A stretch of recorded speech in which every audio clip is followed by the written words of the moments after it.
ఛత్తీస్గఢ్ బీజాపూర్ జిల్లాలో జరిగిన ఎన్కౌంటర్లో మావోయిస్టు అగ్రనేత లక్ష్మీ నరసింహ అలియాస్ సుధాకర్ మృతి చెందారు.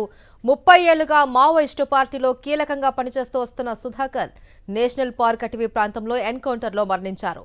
గడిచిన 6 నెలల్లో 3 మావోయిస్టు కీలక నేతలు మృతి చెందారు.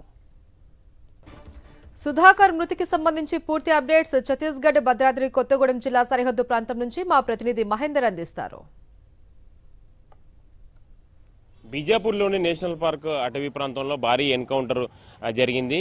మావోయిస్టు పార్టీ సంబంధించి కీలక నేత సుధాకర్ కూడా ప్రాణాలు కోల్పోయారు. అయితే సుధాకర్ సంబంధించి కూడా యాక్టివిటీస్ నేషనల్ పార్క్ అటవీ ప్రాంతంలో ఉన్నాయన్న పక్కా సమాచారంతో కూడా భద్రతా బలగాలు కూడా కుంబింగ్ సంబంధించి నిర్వహించాయి. నేషనల్ పార్క్ అటవీ ప్రాంతం సంబంధించి ఒక రోజు ముందే నిన్నటి నుంచే సంబంధించి కూడా ఆపరేషన్ సంబంధించి ప్రారంభించారు. దాదాపుగా 1000 మంది వరకు కూడా భద్రతా బలగాలు కూడా నేషనల్ పార్క్ అటవీ ప్రాంతంలో కూడా ముమ్మరంగా కుంబింగ్ సంబంధించి నిర్వహిస్తుండగా మావోయిస్టులు ఎదురుపడ్డారు. ఈ ఎదురు కాల్పులో ప్రస్తుతం సుధాకర్ కూడా చనిపోయినట్లు తెలుస్తుంది. ఇంకా పూర్తి స్థాయిలో అంటే ఇంక ఎదురు కాల్పులకు సంబంధించి సెర్చ్ ఆపరేషన్ పూర్తి కాలేదు. పూర్తిగా ఈ ఆపరేషన్ పూర్తయిన తర్వాత ఎంతమంది చనిపోయారన్నది కూడా ఒక క్లారిటీ ఇచ్చే అవకాశాలు కనిపిస్తున్నాయి. ప్రస్తుతం మాత్రం గత 6 నెలల్లో చూస్తే పార్టీకి సంబంధించి కూడా వరుస ఎదురు దెబ్బలు సంబంధించి తగులుతూ వస్తున్నాయి. పార్టీలో ఉన్న కీలక నేతలు కూడా ప్రాణాలు కోల్పోతున్నారు. 6 నెలల వ్యవధిలో 3 సంబంధించి కేంద్ర కమిటీ సభ్యులు కూడా ప్రాణాలు కోల్పోవడం మావోయిస్టు పార్టీకి ఇది పెద్ద ఎదురుదెబ్బగా మనం పరిగణించాల్సి ఉంటుంది. గత నెలలో కూడా చూస్తే పార్టీ సంబంధించి కీలకంగా ఉన్న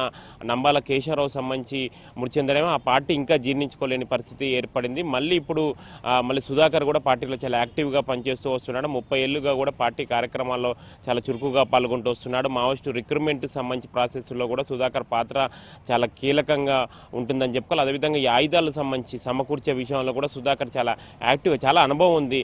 దీంతో ఈ అన్ని యాక్టివిటీస్ సంబంధించి కూడా పార్టీకి సంబంధించి కూడా ఒక పెద్ద దిక్కు కూడా సుధాకర్ కూడా ఉంటూ వస్తున్నాడు. అయితే సుధాకర్ యాక్టివిటీస్ సంబంధించి కూడా నేషనల్ పార్క్ అటవీ ప్రాంతంలో ఉన్నాయన్న ఈ పక్కా సమాచారం కేంద్ర నిఘా వర్గాలకు సంబంధించి పక్కా సమాచారంతో కూడా ఈ ఆపరేషన్ సంబంధించి పోలీసులు సంబంధించి చేపట్టారు. ప్రస్తుతం మాత్రం సుధాకర్ సంబంధించి మృతి కూడా ఆ పార్టీకి సంబంధించి పెద్ద లోటుగా మనం పరిగణించాల్సి ఉంటుంది. అయితే ఆపరేషన్ పూర్తయిన తర్వాత ఇంకెంతమంది చనిపోయారన్నది మాత్రం క్లారిటీ వచ్చే అవకాశాలు. ప్రస్తుతం మాత్రం మృతుల సంఖ్య కూడా భారీగా ఉండే అవకాశాలు చాలా స్పష్టంగా కనిపిస్తున్నాయి.